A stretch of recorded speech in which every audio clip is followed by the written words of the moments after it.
Kang Soo-yeon tanggal 18 Agustus tahun 1966 sampai 7 Mei tahun 2022 adalah seorang aktris Korea Selatan. Seorang bintang yang diakui secara internasional dari pertengahan 1980-an hingga akhir 1990-an, ia sering dijuluki sebagai bintang dunia pertama Korea. Kang memulai karir aktingnya sebagai seorang anak dan mendapatkan pengakuan nasional dengan buku harian siswa SMA di KBS 1 TV tahun 1983 sampai tahun 1984 dan film komedi Perburuan Paus 2 1985 dan sketsa pemuda Mimi dan Cholsu 1987. Namun, dia akan tetap tidak dikenal di luar negaranya sampai peran pelariannya dalam The Surrogate Woman karya Im Kwon-taek 1987. Dia memenangkan Piala Volpi untuk aktris terbaik di Festival Film Internasional Venesia ke-44 untuk peran ini. Menjadikannya aktor Korea pertama yang menerima penghargaan di Festival Film Internasional besar. Pada tahun 1989, ia menerima Bronze George di Festival Film Internasional Moskow ke-16 untuk Kam Kam Kam Upward 1989. Yang selanjutnya mengukuhkan gelar bintang dunia miliknya. Namun, sejak awal 2000-an dan seterusnya, outputnya melambat secara signifikan. Kang mengambil cuti bertahun-tahun di antara penampilan film dan beralih ke akting di layar kecil, di mana dia mencapai kesuksesan yang lumayan untuk membintangi Ladies of the Palace tahun 2001 sampai 02 di SBS TV. Film terakhirnya yang dirilis semasa hidupnya adalah Juri 2013. Setelah jeda 9 tahun, dia akan kembali syuting dengan Netflix asli Junge. Disutradarai oleh Yeon Sang-ho. Produksi, yang selesai syuting pada Januari tahun 2022, dirilis setelah Kang meninggal pada Januari tahun 2023 setelah pingsan akibat pendarahan otak di rumahnya di Seoul Selatan pada tanggal 5 Mei tahun 2022. Kang dibawa ke rumah sakit dan dirawat di ICU untuk pemulihan. Dia tidak pernah bangun dari koma dan meninggal pada tanggal 7 Mei tahun 2022. Kang mulai berakting secara profesional sebagai seorang anak pada tahun 1969. Sebagai aktris cilik, Kang muncul di sejumlah film dan acara TV terkenal pada tahun 1970-an dan 1980-an. Terobosan karirnya terjadi ketika dia mengambil peran utama sebagai remaja rentan Okenyo dalam film arahan Im Kwon-taek The Surrogate Woman. Untuk film tersebut, ia dianugerahi Piala Volpi untuk penghargaan aktris terbaik di Festival Film Internasional Venesia 1987 serta penghargaan aktris terbaik di Festival Film Internasional Nantes. Pencapaian sebelumnya menandai pertama kalinya aktor Korea, wanita atau pria, diberi penghargaan di festival film besar. Pada saat itu, banyak orang masih terkejut bahwa Korea Selatan bahkan memiliki industri film. 2 tahun kemudian, Kam Kam Kam Upward, sebuah film bertema Buddhis yang juga disutradarai oleh Im, dirilis. Dalam film tersebut, Kang berperan sebagai Sun Yeo, seorang siswa muda yang mencari perlindungan di biara untuk melarikan diri dari rumahnya yang bermasalah. Dia belajar untuk menjadi seorang biarawati dan kemudian jatuh cinta. Kang benar-benar membuat kepalanya dicukur di layar dalam adegan ketika Sun Yeo menjadi seorang biarawati. Dia secara pribadi merasa bangga dengan penampilannya. Kemudian menyatakan bahwa dia merasa egonya tidak penting untuk perannya dan bahwa wajar bagi Sun Yeo untuk mencukur kepalanya karena keinginan karakter tersebut untuk menjadi seorang biarawati. Kang memenangkan Bronze George di Festival Film Internasional Moskwa ke-16 untuk perannya dalam Kam Kam Kam Upward, membangun penghargaan lebih lanjut sebagai bintang dunia Korea.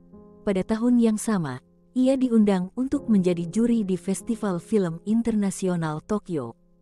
Selain itu, ia kemudian menjadi anggota juri untuk Festival Film Internasional Moskow ke-17.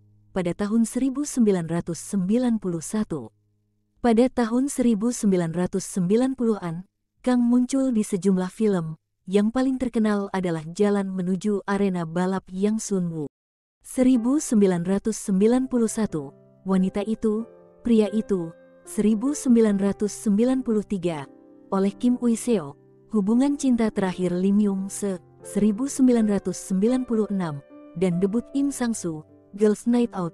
1998. Road to the Ratchet Track memenangkan beberapa penghargaan untuk aktris terbaik di upacara penghargaan, termasuk Baeksang Arts Award, Chunsa Film Art Award, dan Blue Dragon Film Award. Wanita Itu, Pria Itu sukses secara komersial di box office, dan dia mendapatkan penghargaan seni Baeksang lainnya untuk aktris paling populer, pertama kali pada tahun 1990 untuk penampilannya di All That Falls Has Wings. Pada akhir dekade, Kang telah berakting dalam 32 film.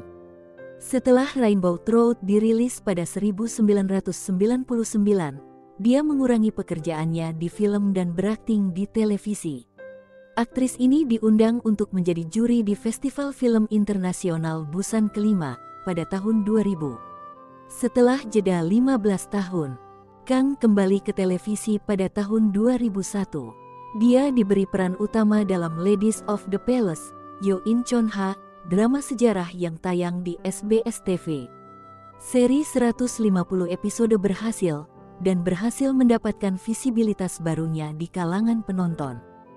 Penampilannya sebagai Jong Nanjong memungkinkannya memenangkan Daesang yang diberikan oleh saluran tersebut. Setelah absen dari dunia film, Kang kembali dengan berperan sebagai pengacara di The Circle. Dia kemudian muncul di dua film lagi, Hanbando pada tahun 2006 dan With a Girl of Black Soil pada tahun 2007. Hanbando mendapat ulasan negatif.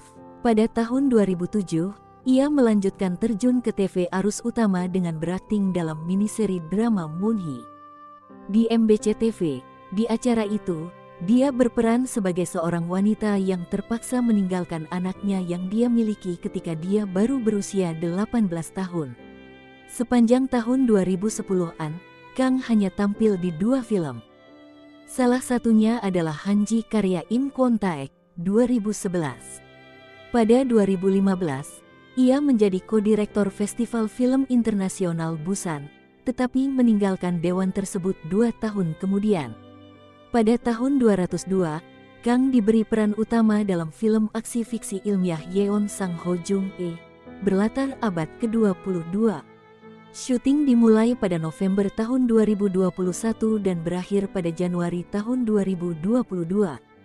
Kang berperan sebagai peneliti di laboratorium AI yang mengkloning otak seorang prajurit elit, ibunya.